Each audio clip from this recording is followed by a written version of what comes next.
But an experiment is not a public opinion poll. It examines behavior under the pressure of social forces, as the experiment of Solomon Asch reveals. The experiment you'll be taking part in today involves the perception of lengths of lines. As you can see here, I have a number of cards, and on each card there are several lines. Your task is a very simple one. You're to look at the line on the left and determine which of the three lines on the right is equal to it in length. All right, we'll proceed in this order. You'll give your answer. Only one of the people in the group is a real subject, the fifth person with the white T-shirt. The others are confederates of the experimenter and have been told to give wrong answers on some of the trials. The experiment begins uneventfully as subjects give their judgments. 2, 2, 2, 2, 2, 3, 3, 3, 3.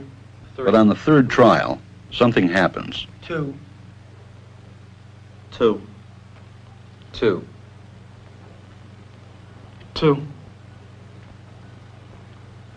2. The subject denies the evidence of his own eyes and yields to group influence. 1. Asch found subjects went along with the group on 37% of the critical trials. But he found through interviews that they went along with the group for different reasons. 1. 1. They must be right. There are 4 of them and 1 of me. 1. This subject's yielding is based on a distortion of his judgment. He genuinely believes that the group is correct. 1. 1. 1. 2. 1. 2. 2. 2.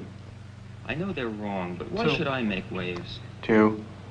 In this case, the subject knows he is right, but goes along to avoid the discomfort of disagreeing with the group. Here, the distortion is at the level of his response. 2. 2. 2. 2. In the previous experiment, the naive subject stood alone against the group. In this variation, Asch gave the naive subject a partner, here seated in the third position, who also gives the correct response. 1. 1. 2. 1. 2.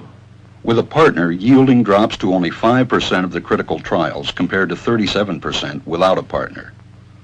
Although subjects report warmth and good feeling toward the partner, they typically deny that he played a role in their own independence. The partnership variation shows that much of the power of the group came not merely from its numbers, but from the unanimity of its opposition. When that unanimity is punctured, the group's power is greatly reduced. Sometimes we go along with the group because what they say convinces us they are right. This is called informational conformity. But sometimes we conform because we are apprehensive that the group will disapprove if we are deviant. This is called normative conformity.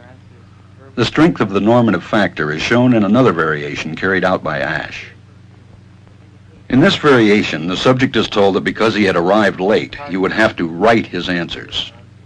Subjects in this private response experiment are exposed to the same amount of misleading information as other subjects, but they are immune from any possible criticism by the group. 1. 1.